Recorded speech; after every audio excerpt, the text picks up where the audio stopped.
gone 3:15 on this very warm Tuesday afternoon, and it's time for my next guest. Now, You, Part 2, Thriving in the Second Half of Your Life, is the latest book by my next guest, award-winning writer Campbell McPherson. Co-written with his wife, this book sets out to help you embrace midlife changes and come out on top. I like the idea of this, with the line 50 years young, not 50 years old. This might be the book for you if you find yourself in a bit of a dilemma, be it at home, at work, or just with yourself. We all get into a rut every now and then, don't we? It's time, though, to talk about the book. And welcome to the show, Campbell. Thank you so much. It's a pleasure to be here. Thank you for being here. I like this, 50 years young, not 50 years old. We're all living so much longer these days that 50 isn't actually that old anymore, I don't think. Exactly. I mean, we're all living to. If you've got a few shekels in the bank and you live in the West, then you're going to be living till late 80s or early 90s. It's a different case if you don't, of course, but that's the subject of an entirely different book. So this book is all about attitude. It's all about treating itself as it's only a number. It's about staying well, and it's about thriving in the second half. And it really started on my 55th birthday when my inbox was inundated with ads for Viagra and adult nappies. And I thought, what the dickens is going on? I've only just started. Yeah, that's really weird to start getting them all at once. I imagine, Campbell, you were a bit like, what's going on here? I think there is a lot of pressure though on people in the midlife, because there's obviously this thing of, once you're over 30, which is so weird, I think, that thing of, once you've hit 30, you're no longer young, which is ridiculous. And then you sort of find yourself in that middle area where you can feel quite young, but to the world you seem quite old. That is so true. So what we say in the book is just don't let the ageist numpties tear you down. Just don't believe them. I mean, inside, I'm still 25. I'm still learning what I need to be doing, and I see how sometimes other people look at me, and now all I do is just laugh, because I really have only just got going. I've got the next version of my life. My next career is started at about early 50s.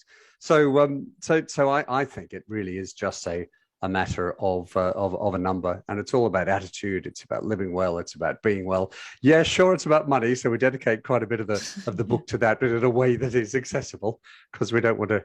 In fact, I call what do we call the chapter on money? We call it "And Then a Miracle Happens: Financial Planning in the Second Half." But no, it's. I'm sure you'll enjoy it. Particularly, it's something to read in this heat. Yeah, well, yes. But also it's really interesting, isn't it, Campbell? Because I think maybe generationally there has been a change, because I think like for my parents' generation, hitting, 30, 40, 50, those were the years where, if you were lucky financially, you'd be settling down. Maybe you'd have a mortgage and you'd have different responsibilities to take care of, but you'd have those things. Whereas I find me and my friends, hitting 30 and beyond, those are not really things that the millennials and the older millennials have had the privilege of having. There's a lot of people entering their 30s and 40s who still aren't like really stable in their lives yet. True. And you know what? There's quite a few people in their 50s and above as well. A third of the over 50s are going to have to rely, if we don't do something about it, on the state pension for the rest of their life, or when they actually retire. The book was going to be called the R word, which is a word we banned in our house for a long time ago. But once we reach 65 or so, and we look to look how much money we've got in the bank, a third of us will have to rely on state pension, and we all know that's not really enough to live on. But it's interesting you talk about the generational change, because I looked at my grandparents, and when they were 50, they were old. They acted old. They dressed old. And these days, you look around, look at all the actors and actresses who are 50. Yeah, it's mad. They're acting as though they're 32. And that's how we feel. A number of us who are in our 50s. And Campbell, not to be gross, but they're hot. Like the 50-year-old and 60-year-old actors. They're looking amazing. great. They really are. No, they really are. But it's a wonderful. I think we can take a lot of lessons from your generation in terms of attitude, in other words, think of ourselves that we're in our 30s now and have that mental attitude.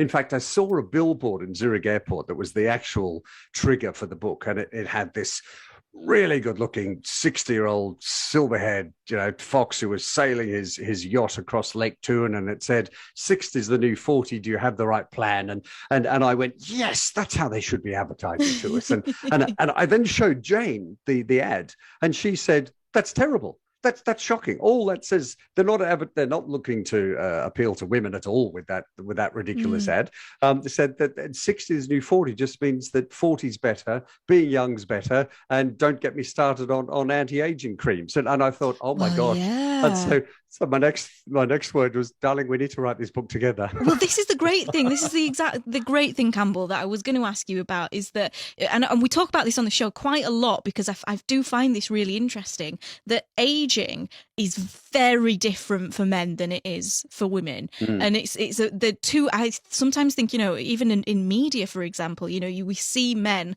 growing old on screen, but we do not see women growing old on screen ever. Was that, a sort of input from your wife, Jane? Was that helpful for you? Did you learn anything? Oh, very, very much so. It's a completely different approaches compared, and starting with that one, I looked at 60 as the new 40 thinking, yeah, it's only a number and crack on. And she said, no, that's just obsessing with youth. And actually it's got nothing about age at all. What she then told me a story about when she went, trekking in Machu Picchu, and she met an old woman, a very, very ancient woman, sitting in front of her house on the middle of a hill in the middle of Peru, and making the meal. And she went up to her and asked her via an interpreter, "How old are you?" Just wondering how old she was, because she looked 107. And she looked at her with bright eyes and said, "I don't know, but I'm well." And I thought, oh my goodness, that's such a poignant moment. But no, back to your point. That's why we asked Kirsty Young to read through the book, and then she gave us a wonderful a testimonial as well, saying it was a great guide to the second half of your life, because Kirsty's been in the media, in your industry, and she's sort of seen men age not so gracefully but stay in the role, and she's of course brilliant. She's a legend. She's a legend in the game. Is Kirsty Young, totally lovely lady. But Jane has found that through her life as well, when she has been in advertising.